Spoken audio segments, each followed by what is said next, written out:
Perkenalkan teman-teman semua, nama aku Agida Hafsyah Febria Givari, usia aku sekarang 21 tahun, dan aku masih menjadi seorang mahasiswa di UPI Kampus Cibiru angkatan 2017 jurusan PG PAUD.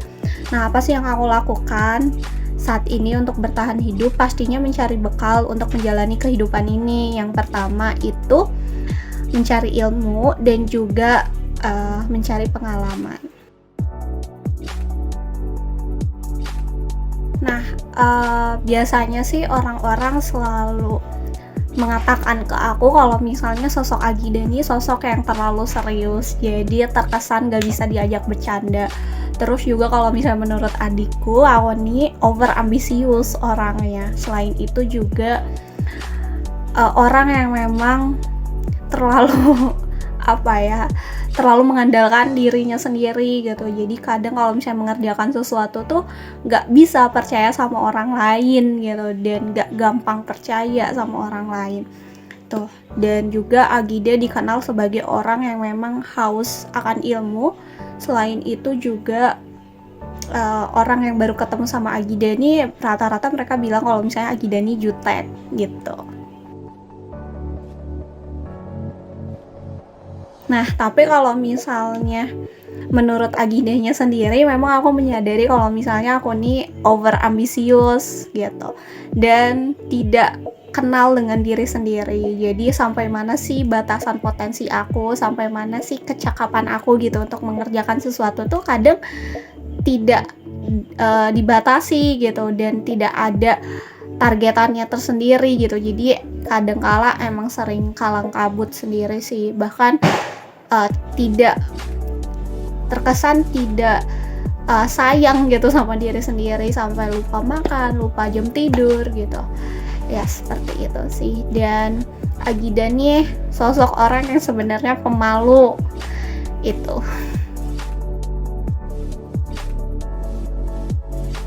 Pastinya kepribadian aku yang dulu sama yang sekarang berbeda ya. Berbeda dalam arti cara pandangnya mungkin ya, karena bertambah usia juga gitu ya, dan semakin banyak pengalaman atau peristiwa yang aku alami juga, itu yang membuat aku sepertinya jadi lebih membuka mata lebar-lebar seperti itu. Nah, kalau misalnya hal yang memang membuat aku berubah, aku merasa bahwa aku melihat dari keadaan atau kondisi sosial yang memang hadir, ada di hadapan mata gitu, dan gak jauh-jauh gitu, itu ada di lingkungan sekitar. Kayak aku ngerasa bahwa kok masih ada ya segelintir orang yang masih mendapatkan pendiskriminasian gitu. Kok masih ada ya sekelompok orang yang memang belum mendapatkan haknya secara penuh gitu. Kok masih ada ya para buruh yang memang tereksploitasi hak-hak kerjanya gitu ya, hak untuk mendapatkan upah ataupun hak lainnya. Kok masih banyak kayak para petani di Indonesia yang memang tidak sejahtera gitu ya, bahkan jadi buruh tani malah kebanyakan gitu. Hal-hal yang seperti itu yang membuat aku mungkin semakin tersadarkan, dan banyak kebijakan-kebijakan yang dikeluarkan di negara ini yang justru tidak berpihak kepada rakyat kecil gitu. Seperti itu sih yang membuat aku ngerasa bahwa kok para penguasa yang punya modal besar ketika melakukan kesalahan, dia dihukum nggak sesuai dengan apa yang dia perbuat, padahal udah banyak merugikan orang lain gitu ya. Hal-hal itu yang mungkin membuat aku semakin tersadarkan, dan tentunya juga orang-orang di sekitar seperti teman-temanku, teman-teman diskusi yang terus membuka cara berpikirku, termasuk guruku, dosenku gitu, yang terus membuat aku membuka wawasannya. Seperti itu sih. Aku sebelum menjadi sekarang gitu ya, kalau misalnya dulu itu kayaknya pergi ke sekolah, diam di sebuah ruangan, dan jarang banget untuk bisa aktif atau mengemukakan pendapatnya gitu. Dan setelah bel pulang ya tinggal pulang ke rumah, atau enggak pergi ke tempat les gitu. Di rumah ya gabut gitu kan, kayak cuman scroll handphone, itu pun kayak ya apa gitu ya, cari-cari hiburan di handphone itu sendiri, terus juga kadang belajar, dan itu pun nggak sering sebenarnya aku belajar atau mengulas pelajaran. Seperti itu sih, dan emang lebih monoton sebenarnya kehidupanku gitu, karena aku tidak berinteraksi dengan orang yang banyak gitu, jadi terlalu tertutup pada saat itu. Nah, kalau misalnya untuk sekarang tentu ritme kehidupan aku nih agak lebih berwarna gitu, bahkan mungkin dapat dikatakan berwarna. Dan ritmenya itu naik turun gitu, dan iya tuh seru banget teman-teman. Jadi aku enjoy dan aku merasa senang aku berada di sini gitu. Jadi aku ternyata bisa ya berinteraksi sosial dengan banyak orang. Tuh, jadi sekarang nih pulang kampus misalnya harus menghadiri rapat, dan rapatnya tuh terkadang nggak cuma satu gitu, jadi bentrok tuh sering, terus juga dipanggil diskusi sama kawan-kawan gitu, dan itu pun diskusinya juga kita mengalir gitu aja sampai nggak kenal waktu gitu. Kadang baru beres jam 2 pagi atau diskusi bareng sama teman-teman, dan itu seru banget, kita bertukar pikiran dan mengemukakan pendapat gitu ya, bahkan di situ ada perbedaan yang ada tapi kita enjoy seperti itu. Terus kadang juga memang keseharianku nih dipanggil untuk ngisi kajian, dan lebih banyak sih mengkaji sebuah isu gitu, karena mungkin concernku adalah di isu perpolitikan gitu ya, bisa dikatakan seperti itu, dan juga mungkin lebih ke konsen ke isu kebijakan pendidikan khususnya. Dan sekarang sedang konsen di masalah gender serta masalah kasus kejahatan seksual. Seperti itu sih untuk keseharianku, dan terkadang kalau misalnya aku punya waktu yang lebih lama gitu, libur kuliah 1 bulan sampai 2 bulan, itu biasanya aku membuka ruang belajar untuk anak-anak di lingkungan sekitar gitu. Jadi orang tuanya request nih pengen belajar biar anaknya nggak main handphone terus gitu di rumah, dan aku membuka itu dan kita belajar bareng-bareng bersama anak-anak. Itu sih, dan aku juga diamanahi ya sekarang untuk megang sebuah program pengabdian di Kota Sumedang, and I'm enjoy with what I did gitu. Kalau hal apa yang memotivasi aku untuk sekarang banyak mengikuti kegiatan gitu ya, karena lebih dari satu, itu aku ngerasa bahwa tadi udah diulas, aku ngelihat dari kondisi sosial gitu. Jadi aku ngerasa bahwa aku ini orang yang ingin adanya perubahan gitu tapi nggak bisa gitu kalau misalnya aku nih diam terus, aku nih nggak mau maju satu langkah atau maju sedikit aja untuk melakukan sebuah perubahan. Aku nih nggak bisa mendambakan sebuah tatanan kehidupan yang memang lebih sejahtera, lebih damai kalau misalnya akunnya tidak mau berpikir sedikit saja dan tidak mau membuka mata tersadarkan untuk melihat kondisi lingkungan sekitar. Itu sih yang membuat aku semakin percaya, dan aku semakin bertekad untuk tetap concern di bidang-bidang yang seperti ini gitu. Dan hal lainnya sih sebenarnya motivasi karena penggusuran yang terjadi di daerah Sumedang yang menimpa keluargaku, dan itu sangat-sangat menjadi hal yang membuat aku kesal gitu, karena program pemerintah yang memang seakan tidak berjalan efektif dan malah menyengsarakan rakyatnya gitu. Dan itu terbukti dari survei yang aku lakukan secara kecil-kecilan. Kalau proyek terdekat yang memang sekarang aku lagi lakukan itu sebenarnya aku merupakan salah satu pendiri dari We Hear It, juga sebenarnya komunitas CIR, Student Intelligence of Action and Research.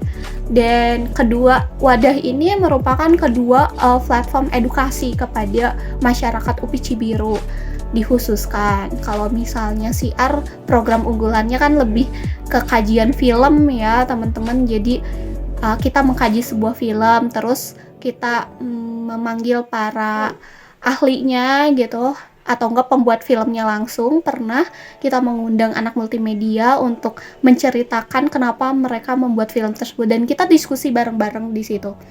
Dan kalau misalnya untuk We Heard It, kita concernnya terhadap masalah isu kekerasan seksual gitu. Jadi kita memberikan sebuah nilai-nilai edukasi kepada warga UPI Cibiru, dan juga kita berharap nggak cuman setelahnya aja kita memberikan edukasi, tapi diupayakan sebagai upaya penanggulangan tuh. Dan juga kita berharap untuk bisa menjadi lembaga pengadvokasian di UPI Cibiru seperti itu. Dan untuk lanjutannya mungkin semoga kedua UKM nih yang memang lagi masih dikembangkan, terus dikembangkan, itu bisa melebar dan meluas, dan sehingga bisa diakses oleh masyarakat di Indonesia khususnya. Dan satu lagi, mungkin aku juga berkesempatan untuk bisa gabung di Gender Research Center, dan saat ini kita terus masih sama-sama mengembangkan UKM tersebut yang ada di pusat di UPI Bumi Siliwangi. Semoga terus berlanjut dan concern, terus juga tetap berdiri seperti semula, seperti itu. Dan untuk jangka panjangnya mungkin karena aku juga masih memiliki proyekan tersendiri dan juga bersama kawan-kawanku kita ingin terus mengembangkan inovasi pembelajaran yang memang sudah kita ciptakan. Semoga di lain kesempatan waktu kita bisa diajak bekerja sama untuk mengembangkan inovasi atau media pembelajaran yang memang sudah kita buat gitu di kemarin-kemarin gitu. Dan sekarang kita mengharapkan hal tersebut. Perjalanan yang mungkin bisa aku petik dari menjalani kehidupan selama 21 tahun gitu ya, walaupun memang mungkin bisa jadi pengalamannya nggak sebanyak teman-teman yang menonton, tapi setidaknya aku ingin membagikan sedikitnya yang aku bisa petik dalam kehidupan ini, bahwa aku sangat percaya pada akhirnya manusia yang tercipta di dunia ini dan diciptakan, makanya kita hadir sekarang, itu pasti memiliki tujuannya tersendiri. Dalam arti sudah ada istilahnya takdir untuk kita nih menjadi seperti apa dan mau apa gitu. Hanya saja yang kita bisa lakukan sebagai seorang manusia itu berusaha, berdoa, dan tinggal menunggu waktu yang tepatnya itu kapan. Itu sih. Dan sebagai manusia tentunya kita harus nantiasa mau belajar gitu, karena dunia ini begitu luas dan Tuhan tuh menciptakan kita ya untuk belajar di muka bumi ini gitu. Jadi jangan pernah lelah dan letih gitu untuk mencari ilmu ataupun pengalaman dalam sebuah kehidupan. Selain itu juga aku ingin membagikan kepada teman-teman untuk mencapai tujuannya atau ingin mencapai targetnya, teman-teman bisa kok berlari gitu, tapi nggak selamanya harus lari karena bakalan kelelahan gitu. Teman-teman kalau misalnya memang waktunya untuk lari ya silakan lari, tapi waktunya untuk berjalan ya berjalan saja. Ataupun kalau misalnya memang dikasih kesempatan waktunya untuk istirahat ya why not gitu, kita istirahat dulu untuk berlari lebih kencang gitu. Seperti itu sih yang bisa aku bagikan. Mungkin orang-orang banyak mengenal sosok Agida sebagai orang yang aktif di sebuah organisasi dan berani untuk menyuarakan pendapatnya gitu. Apapun itu, yang ingin aku sampaikan kepada teman-teman adalah bagi teman-teman yang memang masih aktif dan masih mau berjuang di wadahnya masing-masing, maka terus kembangkan potensi teman-teman, bakat teman-teman gitu ya. Karena tanpa kita sadari ternyata kita banyak belajar di dalamnya. Buktinya ketika kita berada di sebuah organisasi, maka kita bertemu dengan berbagai macam karakteristik manusia gitu kan ya. Dan di situ justru kita belajar bagaimana untuk menghargai pendapat orang lain, kita belajar untuk menerima perbedaan, kita belajar bagaimana rasanya saling toleransi, saling menghargai, saling menghormati satu sama lain. Dan juga kita belajar gitu bagaimana untuk memecahkan sebuah masalah, dan masalahnya ini dirasakan oleh banyak orang justru gitu kan. Dan itu enjoy banget teman-teman, ternyata seru sekali gitu, dan kita banyak belajar dari hal tersebut. Selain itu juga bagi teman-teman yang memang lebih senang berada di jalan yang akademik banget gitu ya, nggak apa-apa, karena jalan setiap manusia untuk menciptakan perubahan itu berbeda-beda. Bisa jadi aku jalannya di sini melalui kritikan lewat tulisan, atau misalnya aksi jalanan misalnya ya, atau lain sebagainya yang dikenal oleh teman-teman. Bisa jadi teman-teman berbeda jalannya, lewat seni misalnya ya, atau lewat sastra, atau lewat jurnalistik. Itu banyak sekali jalan yang bisa kita tempuh, karena itulah uniknya manusia. Untuk yang terakhir, tetap hidup. Dan teman-teman kalau lagi capek ya istirahat, kalau misalnya udah terisi energinya ya ayo kita berjalan bersama kembali, karena teman-teman gak sendiri, teman-teman punya banyak orang-orang yang bisa membersamai untuk mencapai perubahan yang lebih baik nantinya. Sekian aja dari aku, terima kasih sudah mendengarkan cerita Agida, dan terima kasih juga sudah berkenan untuk menyimak perjalanan hidup Agida. Terima kasih sekali lagi dan sampai jumpa.